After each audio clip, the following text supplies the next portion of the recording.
Yeah, I think I was done a really good job and of running the football, and they marry up their play action passes really well with their run scheme. Just like Wisconsin, I think they're an ascending group on offense. Obviously, it's gonna we got to tackle better. That's no secret. I thought probably last game we did not tackle well as a group. I thought we attacked some run fits probably a little too fast, and that's on me. I had those guys wired up to really go hit those run fits and try to make that thing real small. Everybody watched the football game, some of those runs got bounced around a little bit in the backfield and popped loose on us, which was very unfortunate. But I think some of that's definitely on me, not on the kids. But when we're playing a game like this, obviously the guys up front got to do a really good job. They got to take this game over for us, and then I think as a group we got to tackle the ball carrier better. We got to leverage the ball better, and we got to do a better job of getting the guy on the ground. I know you don't like to make excuses, but how much did it impact you not really having Damian much, not having Williams, not having JoJo? Yeah, I mean, I think it impacts you. I mean, it's those are really good football players and guys that have been leaders on the team. Changes things a little bit, and then Caleb goes down early in the game as well. But that's football, and the next guy's got to play, and those next guys are going to play next year. And it wasn't like we need to call timeout when we didn't have those guys because we didn't know what to do. Those guys were ready to play football. They just got to keep getting better and better, and the rest of the group's got to cover up for a little bit of those guys. When you get a new guy in there, it doesn't matter who it is or how much experience they have. When you get a new guy in there, it takes a while to get acclimated. Your eyes are big, especially against playing a team like Wisconsin. But it's football. Everybody's got guys that are injured. We're no different. Iowa's no different. Wisconsin's no different. Everybody's got guys that are banged up and guys that are injured. So we got to do what we got to do to win football games and continue to play good defense with or without guys that are in the lineup. And I hope we can get them all back. But the next guys up got to take a stand, and the next guys up got to be ready to roll. How was the tackling compared to maybe like the rest of the season? How much of an issue was it on Saturday? Yeah, to be honest with you, I thought throughout the year we've tackled pretty well. We've done a really good job leveraging the football. There hasn't been a lot of misses out there, and the ones that have got missed have been missed the correct way. And that's a funny thing to say, but when you miss on the right leverage and you bounce around a little bit, the rest of the posse can hunt. But that game where they're getting in 22 personnel or bringing an extra tackle in, and that box is so packed. Those tackles are critical because there's a massive humanity in the A gap, and when that thing gets bounced around and somebody misses, there's nobody left to make that tackle. So I don't think it was like, oh my gosh, we weren't tackling anybody, but a couple of those ones that got missed just became intensely magnified because of the kind of game we were in. What's sort of your summary of Blaze Gunnarson's just progression? I know there's been injuries early on, but how he's come on and late maybe? Yeah, I think, to be honest with you, probably, oh man, I mean, he was injured coming in, from high school. We had to get him some things repaired and all those types of things. He's made some steady progress. And to be honest with you, really after the first bye week, we kind of thought, man, this guy's, really playing well. And maybe that was because during that bye week you had an opportunity to get some of the older guys a little rest, and you had some good periods with some younger guys playing. But we got a chance to see him against some of the first string offense, some of those good tackles and one-on-ones and some of those good periods. So I think that first bye week was we were kind of like, man, this guy's really coming along. Him and both him and Jamari.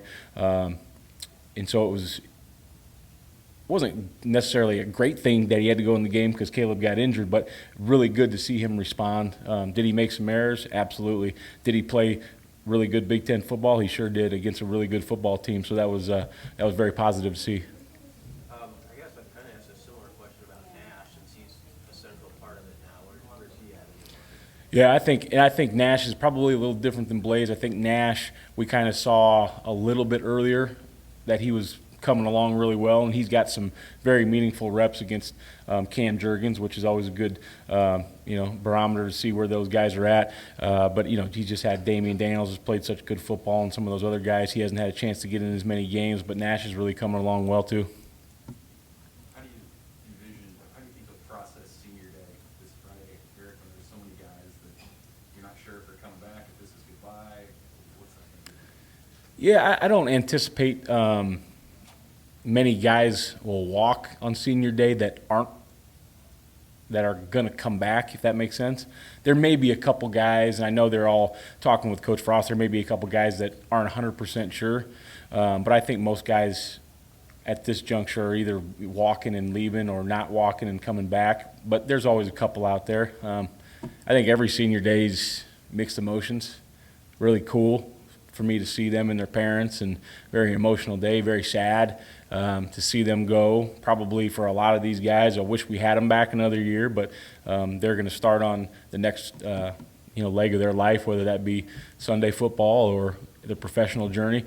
But very mixed emotions on senior day always, and it's been a special group to me, just because this group was kind of some of the ones that started, even though we had some seniors, and I remember a lot of those guys, the mixed Oltenbergs and the Davis brothers and Giff and all those guys, but this group has kind of grown up in the system a little bit, and it's going to be sad to see these guys go. They've done a lot for this program, and they've really played well this year.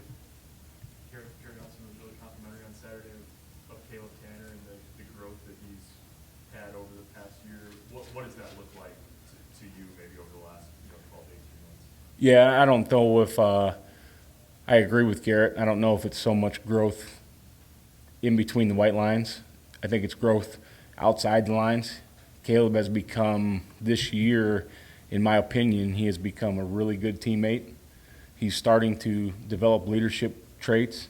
He's taking care of business in the classroom. He's taking care of business off the field. He's just really fun to be around right now. And so I think that Garrett's right. I think there probably has been, there's growth with everybody in between the lines every single year, and Caleb's no different. But that growth outside the white lines for me, for Caleb, has been the fun part to watch. Yeah, Iowa's got a lineman, Linderbaum, at center. You've seen a lot of good ones at Iowa in your life. How does he stack up, and what does he really do for their offensive line? Yeah, I think he's an exceptional football player. He's very athletic. Is the kind of the first thing you notice about him. I think, when, to be honest with you, we'll see the look we get from Cam Jurgens is very, very accurate, because I find both those guys to be similar in size, and also they're both very, very athletic centers. So I think that look that Cam gives us all year when we do good on good periods is going to be carry over, really well for playing Iowa. But I think that kid's, he's very smart. He makes all the calls. He makes all the checks. Very athletic. Finishes plays. He just looks like a Big Ten offensive lineman, just on the upper side of the athleticism. Is this your traditional Iowa offense that you've seen so far out of him this year, Coach? Yeah, I think they're always going to get good at a few run plays. Those run plays might not be the same year to year. I think they kind of tailor that to the personnel they got, whether they have tight ends or fullbacks and what kind of back they have and those types of things. But, that's going to be based off that zone run game, and it's going to stretch you out, and the running backs are going to be really good at cutting that thing back, and they're going to try to, formation and shift and give you a different look at their packages. The thing that we've noticed as of late is they've added some gap schemes into the equation, some counter and some power, some pin and pull. But, this is who they are. They're going to run the ball, and they're going to try to run it right at you, and then they're going to complement you with the play-action passes that marry up to the run plays. And then they also have the ability, with some of their receivers to take a shot downfield. They're very good, double moves, max proing that thing up and trying to let one rip and see if your DBs are getting too nosy in the run fit. So I think they have a very nice pieces all around to build off that run game that they've developed. You know what? To be honest with you, it doesn't seem like it changes up much. I think both their quarterbacks have their own different tendencies, but I think that the offense is going to stay pretty stable. So I don't think it matters who's in there. What does this rivalry mean to you? Because obviously your history, and what would a win mean to the program? Yeah, this rivalry. I think it means everything. I know our guys want to win. They want to win a game in the last stretch here, but they want to win this one. This game's got a trophy involved. Anytime there's a trophy involved, it's a special football game. Obviously, for me growing up in that state, there's a lot of people that I know they're going to be cheering for Iowa, which is, obviously adds a little fuel to the fire. There's going to be a lot of people I know in that state that are going to be cheering for Nebraska, and I know that they're wearing black shirts gear to the game and/or to the bar or wherever they're watching the game, and they're going to take a lot of heat. And I know they're doing that for me and for the Huskers, so that means a lot. But this football game, this is one that I think is kind of earmarked on everyone's calendar all year, just because this is the battle for the border right here, and we have to start winning some of these games before you can take the next step in the program's rise, if you will. And I think these games are big in recruiting. These games are big for the team, and this, a win in this kind of game can set you up for where you want to go next year. It can set you up a little bit as we go off recruiting. So I think this game is super important, not only about the rivalry, but also just the aftermath that a win could mean to the program.